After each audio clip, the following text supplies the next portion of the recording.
जय जय रघुवीर समर्थ। ओम आदिनारायणं विष्णुं ब्रह्माणं च वसिष्ठकं श्रीरामं मारुतिं वन्दे रामदासं च श्रीधरं। नमः शान्ताय दिव्याय सत्यधर्मस्वरूपिणे स्वानन्दामृततृप्ताय श्रीधराय नमो नमः। गुरुर्ब्रह्मा गुरुर्विष्णुर्गुरुर्देवो महेश्वरः गुरुः साक्षात् परं ब्रह्म तस्मै श्रीगुरवे नमः। जय जय रघुवीर समर्थ। ओम। सर्वप्रथम मैं सभी श्रोताओं को सादर प्रणाम करता हूँ और सद्गुरु भगवान श्रीधर स्वामी महाराज के दिव्य चरित्र का चिंतन जो हम कर रहे हैं उसे आगे बढ़ाता हूँ। पिछले प्रवचन में हमने सुना कि सुब्बम्मा नाम की जो वृद्ध महिला थी उसको राम नाम का उपदेश श्रीधर साधु जी ने किया और उसकी इच्छा अनुसार राम नाम की महिमा उसे और वहाँ पर उपस्थित लोगों को बड़े प्रभावी ढंग से समझा दी।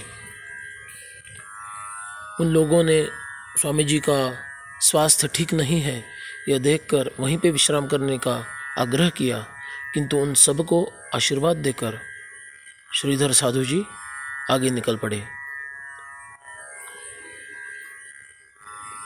चलते चलते शाम में किसी गांव में रुकना, वहाँ पर स्नान आदि कर्म करना, विश्राम लेना, संभव है तो भिक्षा लेना,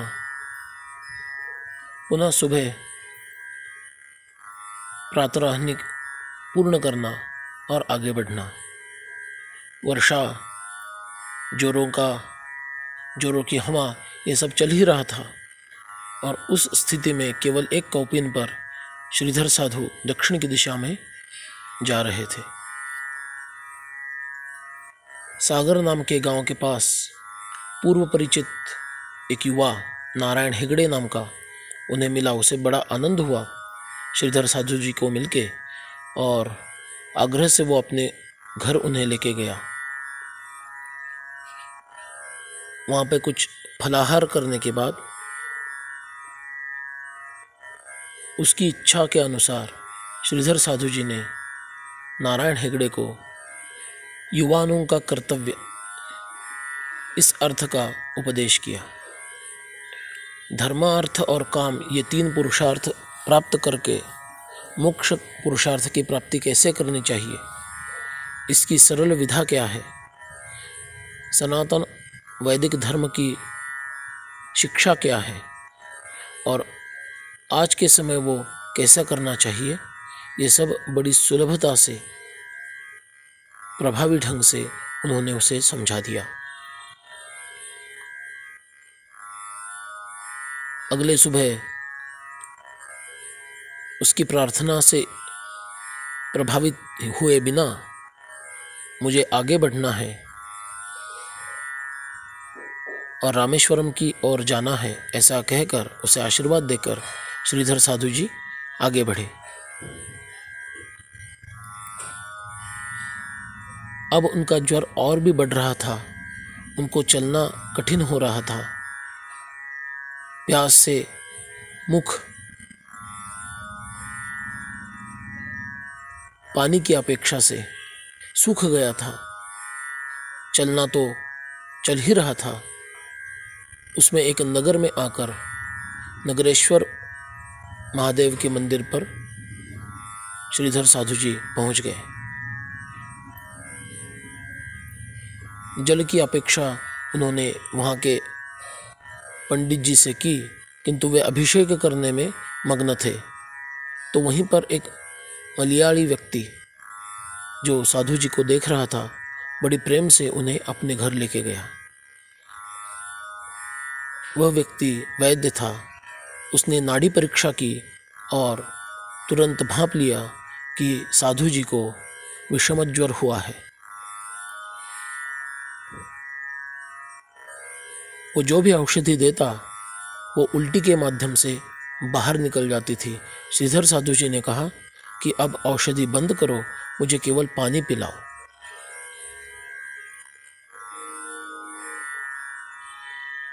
श्रीधर साधु जी वहीं पे विश्राम करते रहे। उस अवस्था में भी दिन में एक बार प्रातःकाल में ठंडे पानी से स्नान करना उन्होंने नहीं छोड़ा और वो प्रायः भूमि पर ही लेटते थे।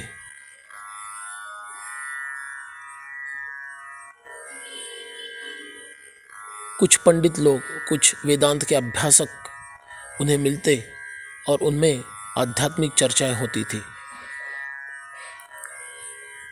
उसी स्थान के आसपास कुछ रहने के कक्ष थे जिसमें एक महिला ने इन चर्चाओं को सुना और अपने पतिदेव से कहा कि अजी सुनिए, आपको वेदांत में बड़ी रुचि है, यहाँ पर एक साधु जी आए हैं, वे बहुत सरलता से वेदांतिक प्रक्रिया समझाते हैं।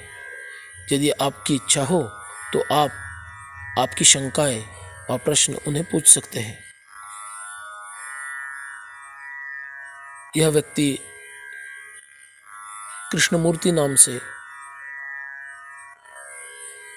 जाना जाता था कि जो वेदांत में रुचि रखता था। यह मंत्रालयम के प्रसिद्ध राम भक्त राघवेंद्र स्वामी महाराज का अनन्य शिष्य था। उसका बाइबल का भी अभ्यास था। वह बाइबल के कुछ वाक्य, कुछ उपदेश और वेदांत का दर्शन, ये दोनों का विचार करते हुए श्रीधर साधु जी के पास पहुंच गया और दोनों में तालमेल कैसा बैठाया जाए, एक की बात एक है, दूसरे की दूसरी है, तो इनका समन्वय कैसे किया जाए, यह प्रश्न उसने श्रीधर साधु जी के समक्ष उपस्थित किया। और श्रीधर साधु जी ने भी बड़ी सरलता से, सहजता से उन दोनों का समन्वय दिखा दिया।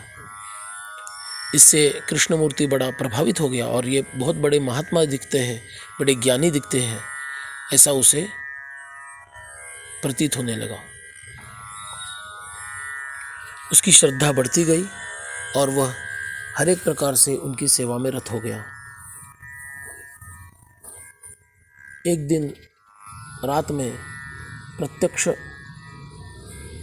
श्री राघवेंद्र स्वामी महाराज उसके सपने में आकर उसे दृष्टांत देकर चले गए कि इन श्रीधर साधु और मुझ में कोई अंतर नहीं है, इनकी जो जो भी सेवा तुम करोगे सब मुझे प्राप्त होगी। बड़ी प्रेम से, लगन से और दक्षता से इनकी सेवा करो। यह सुनने के बाद तो कृष्णमूर्ति और भी अधिक सेवारत हो गया।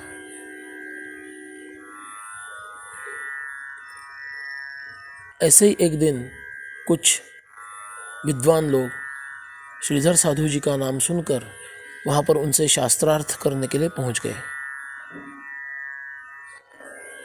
कुछ प्रश्न पूछे जाए और इनसे शास्त्रार्थ किया जाए, यह उनकी मनीषा थी।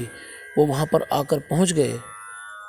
यह बात कृष्णमूर्ति को पता थी, किंतु वो प्रश्न ही नहीं पूछ रहे थे, केवल श्रीधर साधु जी को निहार रहे थे, देख रहे थे और अन्य लोगों से वो कैसे वार्तालाप करते हैं इसका मानो आनंद ले रहे थे। परीक्षण भी नहीं कर रहे थे, आनंद ले रहे थे। थोड़ी देर बाद कृष्णमूर्ति ने उनसे पूछा कि अरे, आप तो इन्हें प्रश्न पूछने आए थे, क्या हो गया, पूछिए।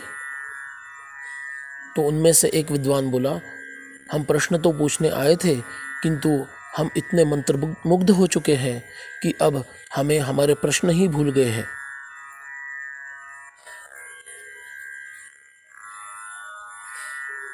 दक्षिणामूर्ति स्तोत्र में बहुत सुंदर पद्धति से श्रीमद् आदि शंकराचार्य जी ने कहा है, चित्रम वटतरोर्मूले वृद्धा शिष्या गुरुर्युवा गुरोस्तु मौनम व्याख्यानम शिष्यास्तु छिन्न संशयाः।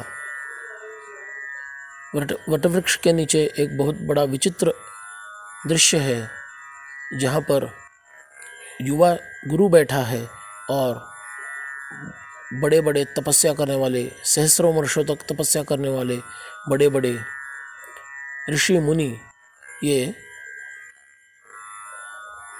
शिष्य के रूप में बैठे हैं।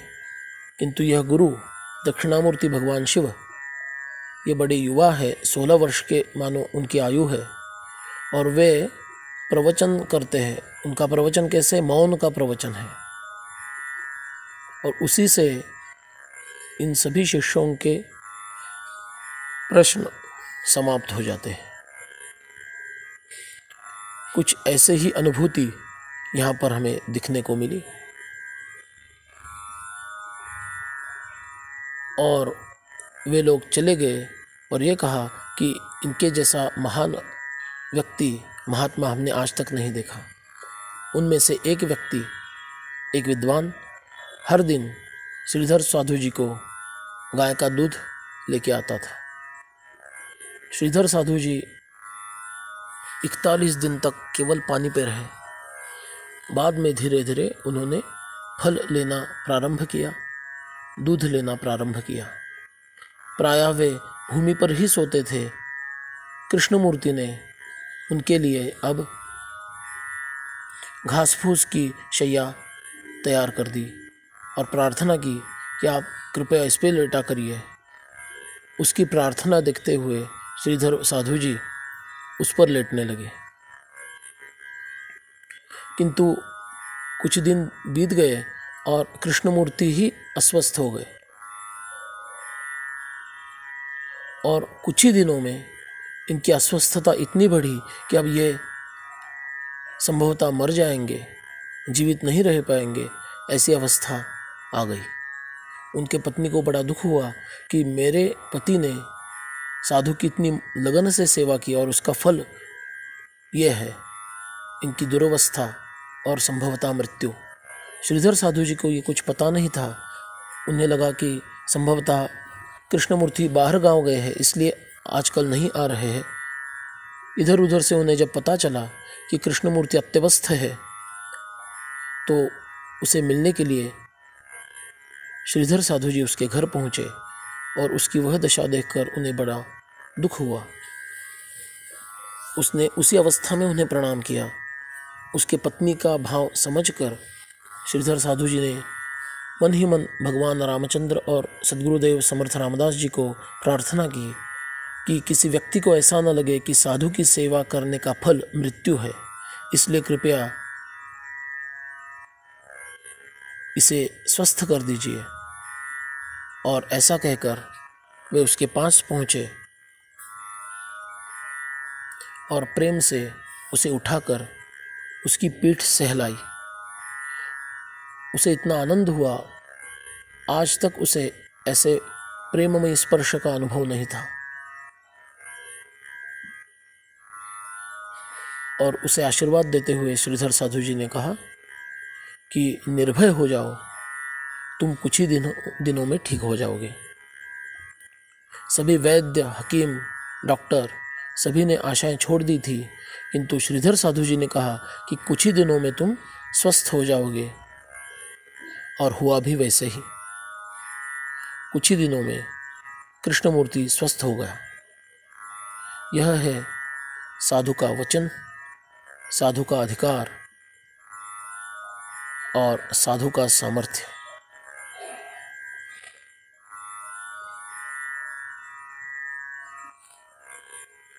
इसके आगे क्या क्या घटनाएं घटी,